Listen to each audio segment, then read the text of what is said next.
Swami Vivekananda in Kerala. The role played by great social reformers like Ayya Vaikunthanathar, Chattambi Swamikal, and Sri Narayana Guru in the Renaissance of Kerala is now well recognized by all. But the impact of Vivekananda Darshan and the far reaching consequences of Swami Vivekananda's epoch making visit to Kerala in the early 1890s are yet to come up for wider and active discussion by the Kerala society. At a time when the 150th birth anniversary of Swami Vivekananda is being celebrated all over India and in different parts of the world, it is pertinent to say that Swamiji's visit to Kerala and its long-term impact on the Kerala society need to be studied widely and deeply.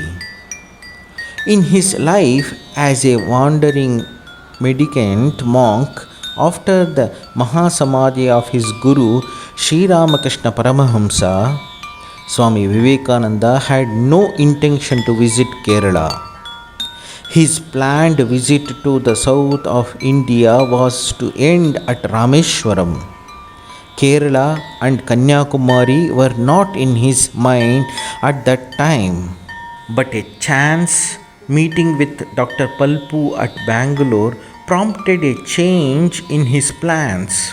A visit to Kerala where reprehensible systems of untouchability prevailed at that time, because uppermost in his priority. It was this visit that culminated in his historic 3-day meditation on the last bit of Indian rock in the Sea of Kanyakumari. Dr. Palpu was a person who had relentlessly fought against the extreme caste of social inequality that were predominant in Travancore society, denied the benefit of higher education in the name of caste. Dr. Palpu had to go to Madras Presidency to pursue his dream of medical education. Subsequently, it was on account of his own effort that he could go to England to gain higher degree in medicine. The rigid caste-driven society of Kerala at that time was divided basically into two sections: the Savarnas, comprising the upper caste Hindus, and the helpless Avarnas, comprising the lower caste Hindus. The evil practice of untouchability and pollution and even unapproachability was enforced so rigorously that the life of the downtrodden was unimaginably harsh. Many sections of the people did not even have the right to use public pathway, especially those surrounding temples.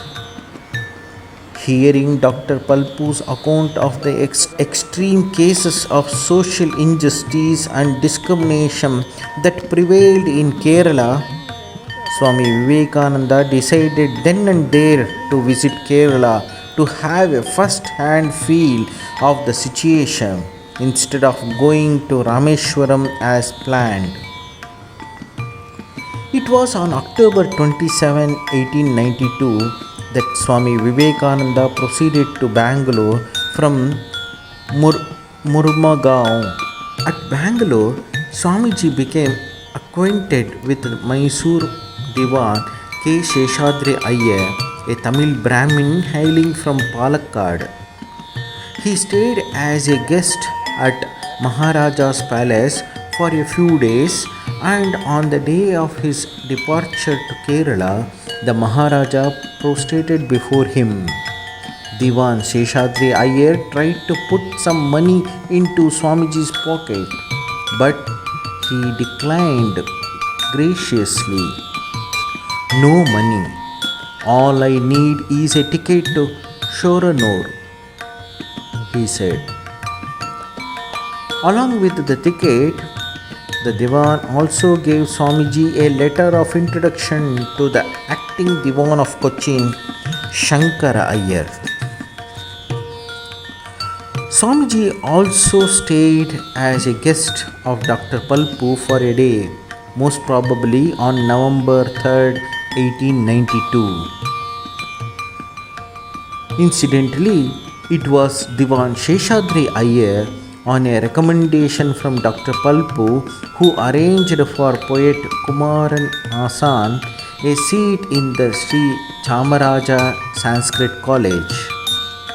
It was Kumaran Asan who translated into Malayalam Swami Vivekananda's Raja Yoga. Kumaran Asan was sought Swami Brahmananda's permission to do the translation, and the reply he got to this letter was like this, quote unquote: "Our president is glad to hear that a very competent man has been good enough to translate the most difficult work of Swami Vivekananda Ji's into Malayalam." Kumaran Asan had rendered Raja Yoga into 2 volumes in Malayalam. The first part came out in 1910 and the second part came in 1912. Travelling by boat from Kodungalur, Swamiji reached Ernakulam, the present Cochin, by jetty in the morning of December 3rd, 1892.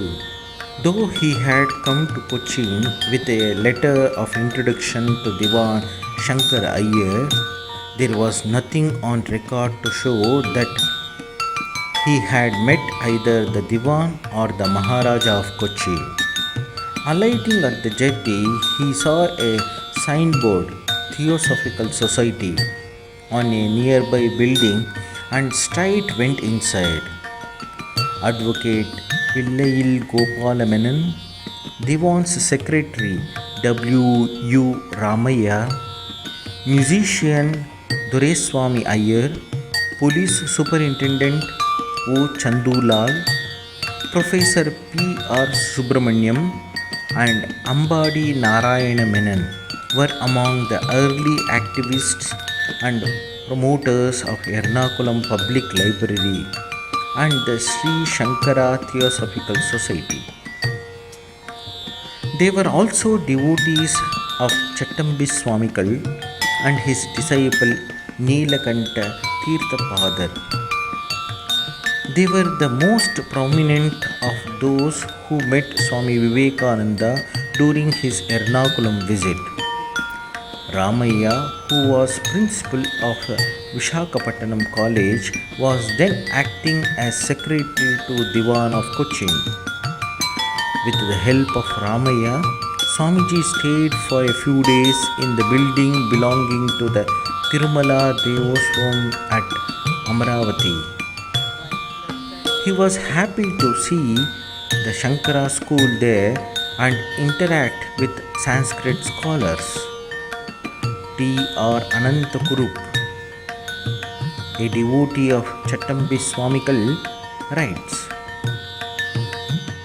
"At dawn in the year 1892, an open boat berthed at the Ernakulam jetty. A young monk got out of the boat and stood there. 2 men, Cochin Diwan's secretary Ramaya and police superintendent Chandulal, also came there as part of their morning walk. At first sight itself, they liked the radiant young monk and were attracted towards him. Inviting the monk to have food with them, they took him to the residence of Ramaya. There are Swamis who take to saffron groves just for the purpose of serving their stomach. There are also Jain sannyasins, As we cannot distinguish between them, we may honor all of them alike, said Chandulal in English. Seeing a smile on the face of the monk, they asked him if he knew English. The rest of the conversation was in English, and they were astonished at the eloquence of the scholarship of the monk. After the friendly chat, Ramaya sang Gopika Geetam. Swamiji enjoyed the song very much and in turn sang a Bengali bhajan in such a mellifluous manner that everyone present was simply overwhelmed. After Swami Vivekananda, it is Swami Nirmalananda ji Maharaj who brought the message of Sri Ramakrishna to this God's own country, Kerala. His contribution to this Kerala, the land of natural heritage, was immeasurable. During one of his journey, Swami Nirmalananda stayed for a day at the residence of Ambadi Shankara Menon. It was their brief contact with Swamiji that inspired him to donate a piece of land to start an ashrama at Vyttila. Swami Puranjanananda, a disciple of Swami Nirmalananda, started various activities in this ashrama. Swami Puranjanananda had been serving in a poor home started by the Cochin royal family in Ponnurutti near Vyttila before he started Vyttila Ashrama. As the royal family was not able to run the poor home satisfactorily, they sought the help of Swami Nirmalananda, who deputed his disciple Swami Puranjanananda to serve in the institution. However, after the Samadhi of Swami Nirmalananda in 1938, Swami Puranjanananda left for Varanasi. He returned to Vyttila in 1945 in response to the repeated request from the devotees of the area, as also to the persuasion and insistence of his bosom friend Shanti Kunjam Kunjikidavu Tampuran of Tripunithura, who belonged to the Cochin royal family. By that time, the building in Vyttila meant for the ashrama had deteriorated to a dilapidated condition. Nevertheless, with the help of the local people, he reconstructed it to make it habitable and suitable for an ashrama. The ashrama was inaugurated in 1947 by the Maharaja of Travancore, Sri Chittira Tirunal Balarama Varma. Swamiji gradually started a poor home in the ashrama where free food was supplied to the poor and needy. He also started a Sharada ashrama for women just behind the Sri Ramakrishna ashrama. Among those benefited by the ashrama were a houseless man and his family who were running the tea stall in front of the ashrama. Swamiji permitted them to stay in the Sarada ashrama.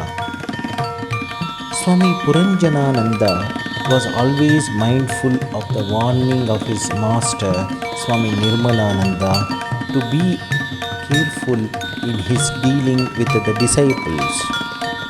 Quote unquote.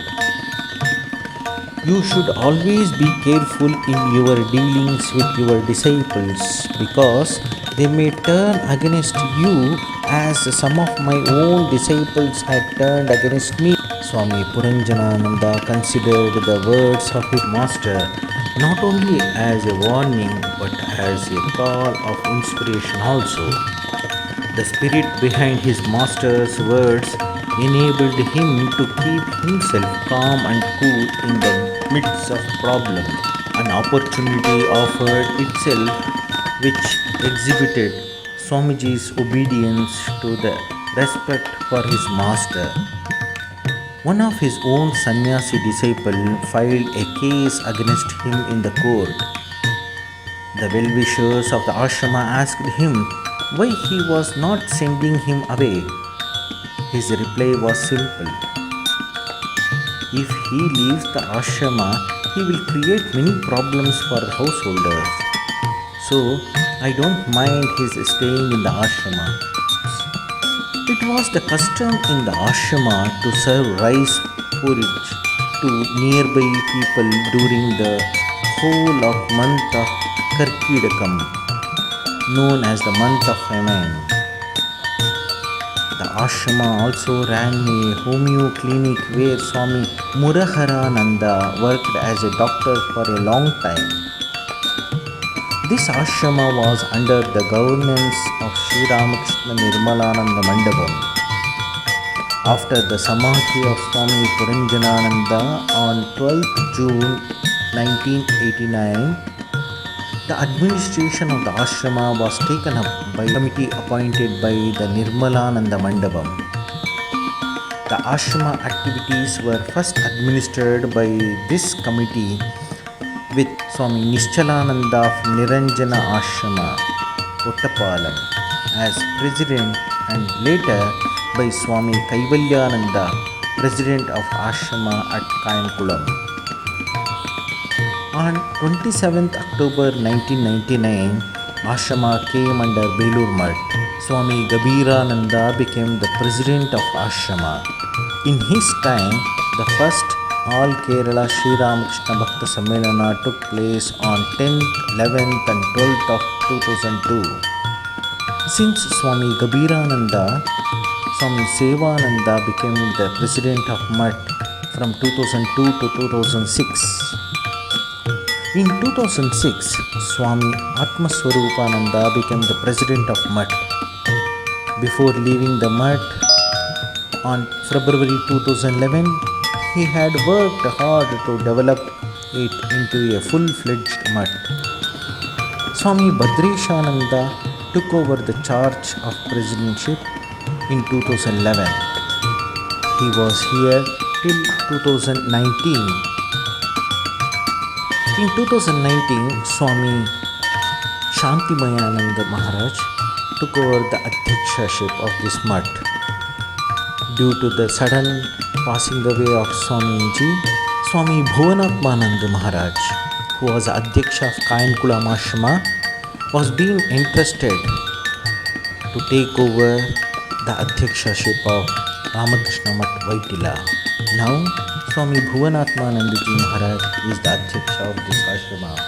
Under his guidance, supervision, this Ramakrishna Movement Vyttila would like to lay emphasis on the dissemination of the spiritual ideas through regular classes, meetings, public celebrations, etc.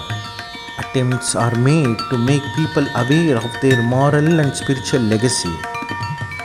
People are made to understand that they are potentially divine and they have immense possibilities.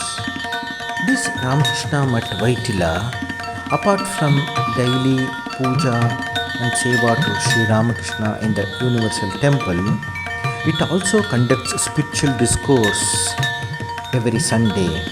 It is conducting Ramakrishna Vachanamrita classes, value and moral education classes for children between the age group of 5 to 14 is happening on the weekends.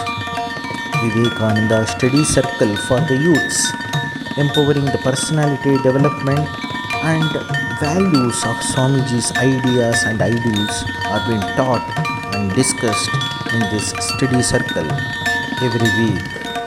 Music classes for children is happening on every weekend. Youth counseling and positive thinking for deprived and depressed people are conducted in Mutt. Homeopathy dispensary is functioning from Monday to Friday. Ayurveda dispensary is also functioning 3 days in a week. Ayurveda medical camp is happening Once in a month, preferably on the third Saturday of every month, hundreds of people come here, consult the doctors, and get the medicines. Yoga classes is also happening on every Sunday. During this pandemic, these classes were disturbed, but all efforts are made to rebuild, to reform the classes and bring back the routine as usual. As upcoming projects of the Math, Ramakrishna Movement Vyttila is planning to bring the Jana Aushadha Kendra in its premises under all possible approvals and permissions. The Math is also willing to bring E-Seva Kendra for the service of the needy and deserving people. The Math is also planning to start a smart classroom and e-classroom for the education, for the value education online with the modern equipments and technology. Vyttila Math is intended to start a daycare center for old age people. Lot of good things can be bring out from the neglected and underestimated senior citizens.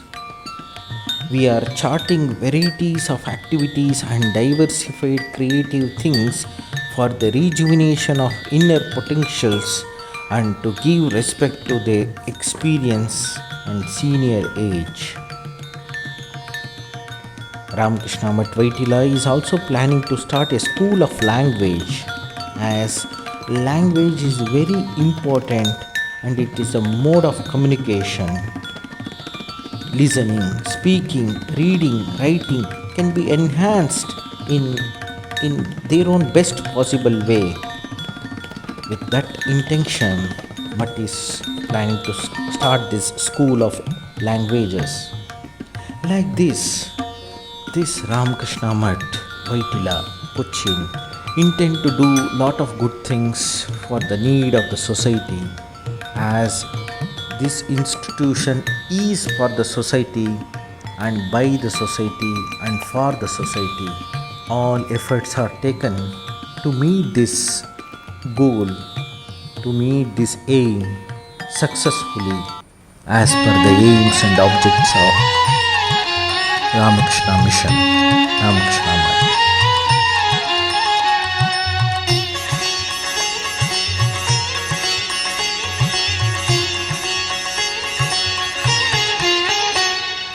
Ramakrishna Sharanam, Ramakrishna Sharanam,